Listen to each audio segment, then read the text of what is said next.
Hello guys, good morning. Andito ako ngayon sa terrace, nag-aayos ako ng mga halaman ko. Ayan, umaraw na naman ng sunod-sunod. Nawala na yung ulan na sunod-sunod, ngayon puro araw naman. Kaya dry na dry ang mga halaman. Kailangan mo munang bongkalin bago mo diligan. Kailangan yata palitan ng mga lupa nito kasi payat na ang mga halaman ko guys. Tignan nyo. Oh, papakita ko sa inyo ang mga halaman. Ayan.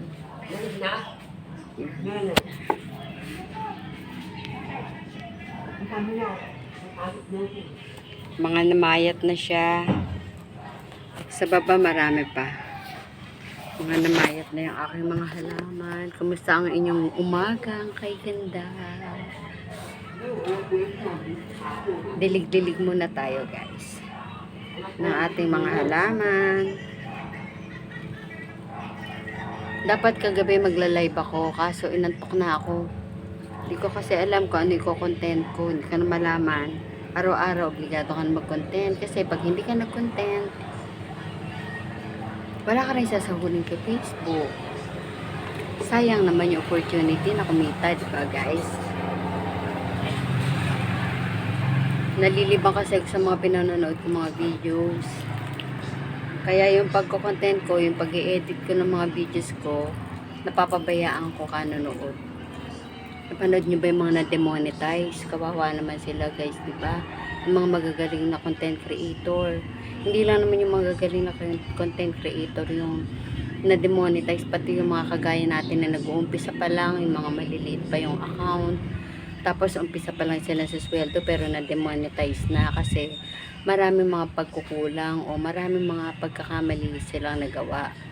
Sila mismo hindi naman nila sigurado kung ano yung mga dahilan. Kaya dapat pag-aralan muna natin mabuti bago tayo mag-upload. Isa na dyan yung mga sobrang follow to follow, engage to engage. Bawal pala yun, yung sobrang ganun. Kailangan in moderation lang. Sa bagay, kahit naman na-demonetize sila o may nangyari sa account nila, kaya naman nila i-recover yun. Kasi mga sanay na sila, magagaling sila. At saka marami na silang kinita.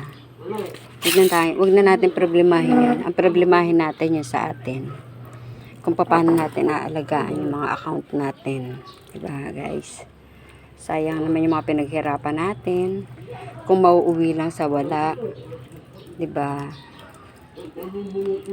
Ayan, tingnan mo, tuwan-tuwa yung mga halaman ko. Nakatikim sila ng bonggang-bonggang dilig.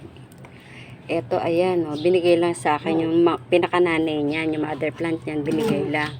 Ayan, tingnan nyo, naparami ko na, ganda, diba guys? Ito naman yung mga sabila, ang dami niyan, naparami ko na rin yan, at marami na rin ako na ipamigay niyan. Tumataba ng husto, tsaka gumugulang ng husto sa katagalan. Hindi yan mahirap alagaan, dilig-dilig lang ng konti.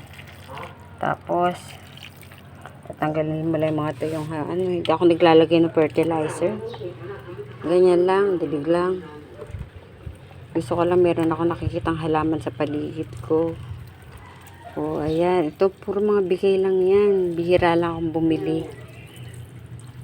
Yung mga binili ko nga sa Baguio nung nagpunta kami, naku, ang dami-dami, nagkamatay lang kasi yung hindi sila sanay sa sa init. Gusto nila yung malamig, yung mga cactus. Eto guys, yung mga nabili ko sa Baguio, yan na lang natira, nagkamatay na yung iba. Ganyan. Eto naman yung mga halaman ko sa ibaba sa harapan ng bahay. Ayan siya, diba, ang lalago. Yan, kahit hindi ko diligan kasi nauulan naman yan. Nauulanan sila. Nadidiligan ko lang yan pagka yung isang linggo nang hindi umuulan. Ayan, tsaka ko pala sila didiligan.